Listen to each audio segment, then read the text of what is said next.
했던 이 두 사람의 이 설전 아직도 뇌리에 선명합니다. 이렇게 말이죠. 이렇게 말이죠. 방탄소년단도 멋진 소감으로 화답했습니다. 이렇게 말이죠. 이렇게 말이죠. 합니다. 이렇게 말이죠. 네, 그렇습니다. 어제 다정의 식구들에게 즐거움을 드리기 위해서 휴가 간 양반장을 좀 따라해 봤는데요.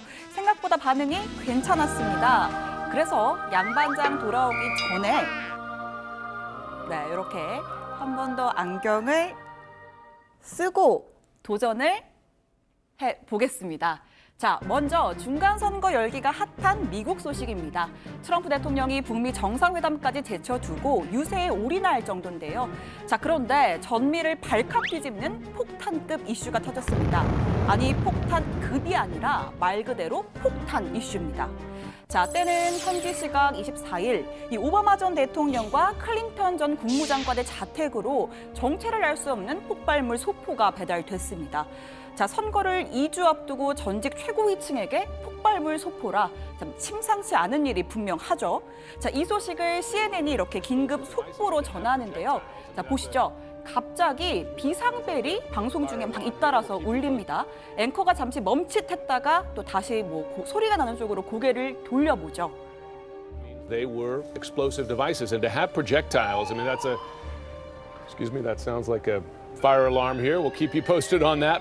If you're still hearing us here, they're connected now? 네, 이렇게 화재음이 울리는데도 계속해서 방송을 진행하다가 이 중간중간 계속해서 사람들이 대피하는 모습이 나오자 결국은 방송도 중단이 됩니다. There's a There's fire alarm here. You might here. have heard it in the background. We're going to find out what the latest is We'll be here right back. at CNN. We're going to be right back. CNN Newsroom. 네, 상상만 해도 아찔합니다. 저도 막 멘트가 헷갈릴 정도인데 다정의 생방송 중에 비상벨이 울린다. 그것도 폭발물 뉴스를 전하는 중에 비상벨이 울린다. 벌써부터 정신이 혼미합니다. 아마도 최반장, 고반장 도망갔을 거고요. 양반장은 잘 모르겠습니다. 예측이 안 됩니다. 자, 물론 태극권 전사 복부장이 있으니까 어떤 폭탄도 퇴치해줄 거라고 저는 믿습니다. 자, 아무튼 이 비상벨의 정체는 또 다른 폭발물 소포였는데요. 앞서와 마찬가지로 작지만 강한 폭발력을 가진 사제 파이프 폭탄이었습니다. Responding officers identified a device that appeared to be a live explosive device. Additionally, there was an envelope containing white powder that was discovered as part of that original packaging. 정치인, 언론사에 이어서 영화계까지 겨냥했습니다. 그것도 겁도 없이 무려 마피아 보스 비토 꼴레온의 로버트 드니로의 사무실에 보냈습니다. 자, 이 맹랑한 범인이 보낸 폭탄은 여태까지 9명에게 총 10개입니다. 범행 대상이 된 이들에겐 공통점이 하나 있는데요. 바로 트럼프 대통령과 공개적으로 적대 관계에 있다는 겁니다. 이렇게 말이죠. I mean, he's so blatantly stupid. He's a punk. He's a dog. He's a pig. I'm going to say one thing. Trump.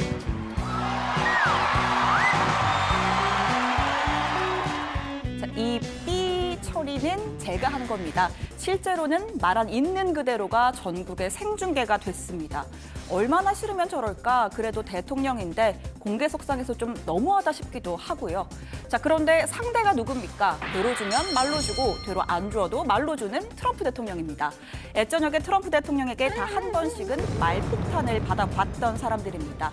취임 이후 트위터에서만 오바마 전 대통령에게 137회, 클린턴 전 국무장관에게는 109차례 막말을 퍼부었고요.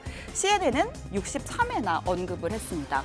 자, 이건 다시 말해서 이번 범행의 타겟은 트럼프 대통령으로부터 최소 수십 차례 이상 말폭탄 공격을 당했던 사람들이라는 겁니다. 자, 대통령이 분노를 부추겼다라는 비판이 제기되니까 트럼프 대통령은 엉뚱하게도 언론 탓을 했습니다. 사회의 분노를 초래한 건 언론의 가짜뉴스다라면서 너무 나쁘고 혐오스러워서 이루 말할 수가 없다라고 했습니다. 마치 자신은 누군가를 한 번도 공격한 적이 없는 양 평화로운 해결책을 찾자고 주장했습니다. 이렇게 말이죠. No one should carelessly compare political opponents to historical villains. The media also has a responsibility to set a civil tone and to stop the endless hostility and constant negative and oftentimes false attacks and stories. Have to do it. 폭발물 소포를 받고 두려움에 떨어야 했던 인사들은 트럼프 대통령이 엄한 데 탓을 돌리자 뿔이 났습니다. 존 브레넌 전 CIA 국장은 남 탓하지 말고 거울을 보세요. 당신의 선동적인 언변, 모욕, 거짓말, 그리고 폭력을 부추기는 행동은 수치스러운 일이다 라고 일갈했습니다. 자, 범인이 의도했든 안 했든 폭발물 소포는 열흘 앞으로 다가온 중간선거의 최대 변수로 떠올랐습니다. 민주당 인사에 대한 테러 시도인 만큼 민주당 지지층이 결집하는 계기가 될 수도 있고요. 반대로 민주당의 자작극을 주장하면서 공화당이 결집력을 높일 수도 있습니다. 중간선거 결과에 따라서 대북 외교 정책도 급변할 수 있기에 더욱 관심이 쏠리는데 오늘 청와대 발제 이렇게 정리하겠습니다. 미국 폭발물 소포의 발칵, 트럼프 다 가짜뉴스 탓.